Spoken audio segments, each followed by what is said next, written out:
안녕하세요. 오늘도 하나님께서는 우리에게 귀한 하루를 허락하여 주셨습니다. 오늘 하루도 말씀으로 하루를 승리하는 귀한 날이 되길 바랍니다. 오늘 우리에게 주신 하나님의 말씀은 신명기 4장 15절에서 24절까지의 말씀입니다. 신명기 4장 15절에서 24절까지의 말씀을 드라마 바이블로 꼭 듣고 하루를 시작하시길 바랍니다. 우리가 신앙생활을 하면서 조심해야 될 것 중에 하나가 우상 숭배입니다. 성경 말씀을 보면 하나님께서는 절대 우상을 만들지 말 것을 명령하셨고 또한 절대 우상을 섬기지 말 것을 말씀하고 계십니다. 우리는 통상적으로 우상이라고 하면 어떤 형상 앞에서 우리가 절하고 믿고 섬기는 것을 우상 숭배로 생각을 합니다. 사실 우상 숭배의 첫 번째 의미이기도 합니다. 그래서 오늘 본문 이제 16절에서 18절까지 말씀을 보면 남자와 여자를 비롯하여 짐승이나 새나 곤충, 물고기 등 그 어떤 것을 형상으로 만들어서 우상 숭배하지 말 것을 이야기를 하고 있어요. 이런 우상 숭배에 대해서 오늘 말씀을 보면 스스로 부패하여 라고 표현을 하고 있습니다. 이런 형상을 만들어 섬기는 우상 숭배 속에서 중요한 인간의 심리가 있는데 스스로 했다라는 거예요. 스스로. 사실 창조주 하나님께서 만든 피조물을 인간이 만들고 싶어하는 욕구가 있었던 거예요. 그래서 그들이 만든 형상들을 보면 하나님께서 다 만드신 것들입니다. 다른 말로 하나님께서 만드신 것을 자신이 만드는 말미암아 자신이 창조주가 되려고 하는 욕구인 거예요. 과거 하나님께서 천지를 창조하셨을 때 아담과 하와에게 그런 이야기를 하셨는데 절대 선악과는 먹지 마라 라고 이야기를 하셨어요.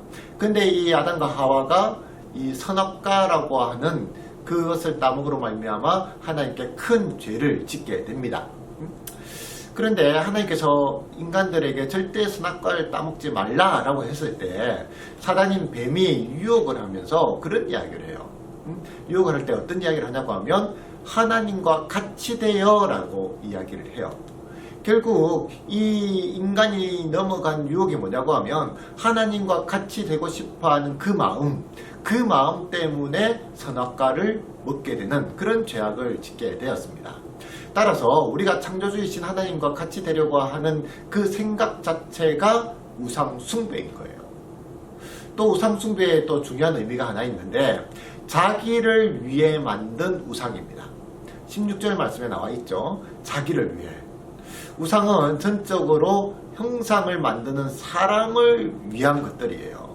사람은 인생을 살아감에 있어서 건강하게 하기 위해 그리고 사업이 잘 되기 위해서 또 자녀들이 복받기를 원합니다. 모든 것이 인간 자신의 삶을 위해 우리가 우상 숭배를 하고 있는 거예요. 과거 우리 선조들이 그 새벽녘에 정화수를 떠놓고 다리나 나무 앞에서 빈 그런 모습들이 있었죠.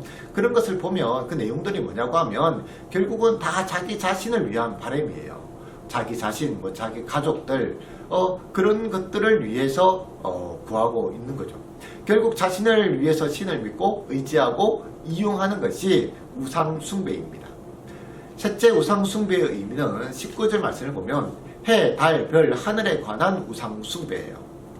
인간이 이런 것들을 섬기는 이유는 인간의 힘을 넘어선 자연의 능력이다 라고 믿기 때문인 거예요. 특히 그때는 농사를 짓고 그런 일들이 많았잖아요. 그죠? 농촌 사회에서 중요한 것들이 달과 해의 능력이에요. 자연으로 우리가 비를 받을 수 있다라고 생각을 했던 거예요. 그리고 이런 자연의 능력으로 인간이 살아갈 수가 있고 유익을 얻을 수가 있고 소원을 성취할 수 있다라고 생각을 했습니다. 그래서 20절 말씀을 보면 하나님께서 우리를 출애굽시켜 주셨다라고 말씀을 하고 있는데 여기서 이 이야기를 하는 이유는 어떤 사람들 중에 하나님께서 출애굽시켜 주신 것이 아니라 해와 달과 별과 하늘과 같은 자연의 능력으로 출애굽을 했다라고 믿는 사람들이 있었기 때문인 거예요. 사실 이런 우상 숭배의 모습을 보았을 때 우리도 모르게 우상 숭배에 빠질 수 있다는 거예요. 하나님의 말씀보다 나의 생각과 나의 뜻만을 가지고 살아가는 모습 자체가 내가 하나님이 되려고 하는 모습입니다. 그리고 모든 기도의 제목들이 내가 잘 되고 우리 가족이 잘 되고 뭐 인간적인 만족과 유익을 위해서 기도를 한다면 이건 역시 자기를 위해 살아가는 우상 숭배의 모습인 거예요. 그리고 하나님 앞에서 하나님 외에 돈을 믿고 그리고 뭐 사람을 믿고 세상적인 그런 방법만을 의지하면서 살아간다는 것은 결국 해와 달과 별과 하늘을 믿는 그런 우상 숭배의 모습과 똑같은 모습입니다. 우리는 신앙생활 속에서 절대 잊지 말아야 될 것이 하나님은 창조주, 우리는 피조물이라고 하는 진리예요. 하나님은 창조주이십니다. 우리가 창조주가 아닙니다. 그리고 돈과 사람 그리고 해와 달과 별과 하늘의 이 모든 것들을 창조하신 분은 우리 하나님이십니다. 우리가 신뢰해야 할 분은 하나님밖에 없다라는 거예요. 그리고 우리의 존재 목적 역시 나 자신이 아니라 창조주 하나님이십니다. 피조물의 존재 목적은 창조주를 위해서예요. 우리는 이런 존재 목적을 절대 잊어서는 안 됩니다. 그렇다면 우리가 이런 우상숭배에 빠지기 위해서 어떻게 해야 될까요? 23절에서 가르쳐주고 있죠. 여호와께서 너희와 세우신 언약을 잊지 말고, 결국 하나님의 언약, 하나님의 말씀을 잊지 말 것을 이야기를 하고 있습니다. 결국 말씀과 함께하는 삶, 그 말씀에 순종하는 삶이 우상숭배에서 승리할 수 있는 열쇠가 되는 거예요. 말씀이 우리에게 얼마나 중요한지를 가르쳐주는 이야기입니다. 우리의 인생은 나도 모르게 우상숭배할 때가 많이 있습니다. 인간은 어쩔 수가 없는 거예요.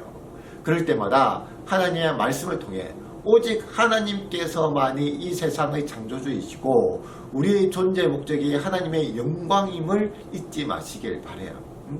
그래서 오늘 하루도 우상숭배가 아닌 오직 하나님만을 섬김으로 말미암아 주님의 기쁨의 삶을 살아가시는 우리 성도님들이 되시길 바랍니다. 오늘 말씀을 통해서 우리가 결단해야 될 것은 내 삶의 가장 큰 우상숭배가 무엇인지 한번 생각해 보시길 바랍니다. 그리고 우상숭배를 이기기 위해서 말씀 생활을 오늘 어떻게 해야 될지 한번 결단하시길 바라요. 그리고 우리의 기도 제목은 나 자신을 위해 우상숭배한 우리의 죄를 용서하여 주옵소서. 말씀을 통해 우상숭배에서 승리케 하옵소서. 그리고 세상 모든 민족이 하나님만이 우리의 창조주이심을 믿게 하옵소서 라고 기도해 주시길 바랍니다. 마지막으로 우리가 들을 찬양은 나 주님의 기쁨 되기 원하네 라는 찬양을 듣도록 하겠습니다. 그래서 우리의 인생 속에서 우상숭배가 아닌 하나님의 기쁨이 되는 그런 귀한 삶을 살아가시는 우리 성도님들이 되시길 바랍니다. 감사합니다.